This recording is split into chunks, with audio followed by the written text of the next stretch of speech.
कंधे की range of motion बढ़ाने की सुपर एक्सरसाइज में सबसे पहली एक्सरसाइज है रोटेशन वाली एक्सरसाइज। और धीरे धीरे हाथ आप सर्कल में घुमाएंगे घुमाएंगे घुमाएंगे और धीरे धीरे सर्कल बड़ा होता जाएगा। हाथ को साइड में लेना है और धीरे धीरे छोटा सर्कल बनाना स्टार्ट करना है। जैसे धीरे धीरे ऊपर लेके जाएंगे।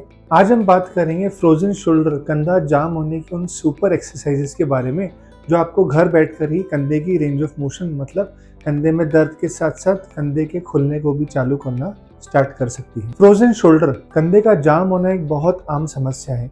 वो कई बार कंधे की वजह से हो सकता है, कई बार चोट की वजह से हो सकता है, कई बार गलत सोने की वजह से, डायबिटीज की वजह से या कई केसेस में सर्वाइकल की वजह से भी हो सकता है। आज अपन बात करेंगे कि कंधे की ऐसी कौन सी सिंपल एक्सरसाइजेस हैं जिसको करके आप फ्रोजन शोल्डर में रेंज ऑफ मोशन मतलब कंधे की एक्टिविटी के साथ साथ रेंज ऑफ मोशन को बढ़ा सकते हैं और दर्द को कम कर सकते हैं।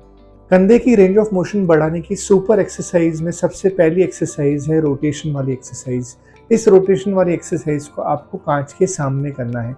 जब भी आप एक्सरसाइज कांच के सामने करेंगे तो आप आपका पोस्चर बिल्कुल सीधा रखेंगे, आपकी गर्दन बिल्कुल सीधी रखेंगे और आपके कंधे के लेवल्स भी बिल्कुल सीधे रहेंगे। जब आपके कंधे के लेवल्स बिल्कुल सीधे रहेंगे तो धीरे धीरे आपका फ्रोजन शोल्डर कम होना स्टार्ट हो जाएगा और पोस्चर की वजह से अगर आपके कंधे में कोई दिक्कत है तो वो कम होना चालू हो जाएगी। इसमें आपको कांच के सामने, फॉर एग्जांपल मैं कांच के सामने बैठा हूँ, कांच के सामने मैंने दोनों हाथ सामने कर लिए और मेरा ये फ्रोजन शोल्डर है। हमेशा आपका फ्रोजन शोल्डर कोई सा भी हो, आपको दोनों हाथ से एक्सरसाइज करनी है और धीरे धीरे हाथ आप सर्कल में घुमाएंगे घुमाएंगे घुमाएंगे और धीरे धीरे सर्कल बड़ा होता जाएगा। अब जहाँ पे मुझे पेन आ गया, जिस स्थान पे मुझे पेन आ गया उस स्थान पे मैं रुक के 25 राउंड क्लॉकवाइज और 25 राउंड एंटी क्लॉकवाइज लूँगा। जब मैं क्लॉकवाइज और एंटी क्लॉकवाइज राउंड लूँगा तो मुझे थोड़ा थोड़ा दर्द होगा, पर मुझे दर्द के साथ साथ ये एक्सरसाइज करनी है क्योंकि ये एक्सरसाइज मेरे कंधे को खोलने में बहुत मदद करेगी। और ये एक्सरसाइज है exercise number 1 for increasing range of motion of frozen shoulder. आपको चाहे ग्रेड 1 का फ्रोजन शोल्डर है चाहे ग्रेड 2 का फ्रोजन शोल्डर है, ये एक्सरसाइज आपके लिए बहुत यूजफुल रहेगी। अब अपन बात करेंगे एक्सरसाइज नंबर 2 की। एक्सरसाइज नंबर 2 भी 1 की तरह ही है, पर 1 थी सामने, 2 है साइड में और दोनों हाथ ही अलग अलग हैं। तो 2 की एक्सरसाइज करने के लिए आपको हाथ को साइड में लेना है और धीरे धीरे छोटा सर्कल बनाना स्टार्ट करना है और बड़ा बनाना है। मेरे को राइट साइड में फ्रोजन शोल्डर है तो मेरा ये फ्रोजन शोल्डर यहाँ पे रेंज रोक देगा। जब मेरी रेंज रुक गई, जिस जगह पे मेरा हाथ घूमना स्टिफ हो गया, वहाँ पे मुझे 25 राउंड धीरे धीरे क्लॉकवाइज, 25 राउंड धीरे धीरे एंटी क्लॉकवाइज करने हैं। उसके बाद मुझे 1.5 से 2 मिनट के अंदर इस एक्सरसाइज को वाइंड अप करके पूरा कर देना है। ये है एक्सरसाइज नंबर 2, एक्सरसाइज नंबर 2। अब अपन बात करेंगे एक्सरसाइज नंबर 3 की। एक्सरसाइज नंबर 3 में आपको ये दोनों अंगूठे लॉक कर देने हैं। जब ये दोनों अंगूठे इंटरलॉक हो जाएंगे आपके इस तरह से आप देख लीजिए, ऐसे लॉक कर देने हैं और ये दोनों आपके हाथ सामने होने चाहिए।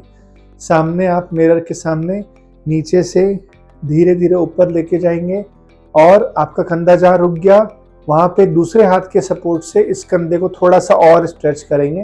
फॉर एग्जाम्पल मेरा कंधा यहाँ रुक गया, उसके बाद मैंने इसको थोड़ा सा और स्ट्रेच किया, ये ऊपर गया और ऊपर जाने के बाद में इसको और स्ट्रेच किया और 10 तक रोका।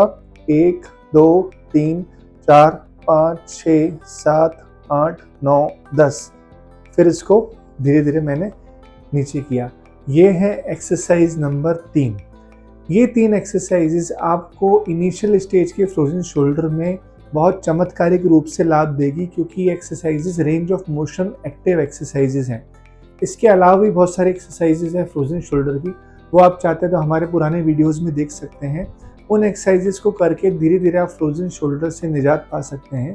फ्रोजन शोल्डर या कंधा जाम होना एक गंभीर समस्या है जिसको टाइमली ट्रीट करना, टाइमली फिजियो देना बहुत ज़रूरी होता है, अदरवाइज़ वो कंधा बहुत जाम हो जाता है और कई केसेस में 1 से 2 साल तक का समय भी ले लेता है।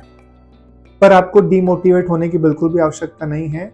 आप अगर सही से एक्सरसाइज कर रहे हैं, आपके शरीर में कैल्शियम, B12, D3 के लेवल्स बिल्कुल ठीक हैं, आप सही तरीके से सो रहे हैं तो आपका कंधा बिल्कुल ठीक होगा। बशर्ते आपकी शुगर, अगर आपको डायबिटीज़ है तो वो कंट्रोल रहनी चाहिए क्योंकि डायबिटीज़ यदि कंट्रोल नहीं होती तो फ्रोजन शोल्डर मतलब एडेसिव कैप्सुलाइटिस, जो आपके कैप्सूल के अंदर एडेशन है, चिपचिपाहट है, वो बरकरार रहती है। इसलिए आप अपनी शुगर का भी ध्यान रखिए। ये वाला वीडियो उन लोगों को भेज दीजिए जिनको फ्रोजन शोल्डर अभी हुआ है या कुछ समय से वो फ्रोजन शोल्डर में रेंज ऑफ मोशन कम होने की समस्या से बहुत ज़्यादा दुखी हैं, ताकि वो एक्सरसाइज घर पे करके इस फ्रोजन शोल्डर की बीमारी से निजात पाए। और साथ साथ हमारे चैनल को सब्सक्राइब कर दीजिए, क्योंकि इससे रिलेटेड बहुत सारे वीडियोस हम रेगुलर बना रहे हैं, जिसमें आपको धीरे धीरे घर पे बैठ के किस प्रकार से प्रॉपर वे में एक्सरसाइजेस करनी है अच्छे से गाइड किया जाएगा। Thank you.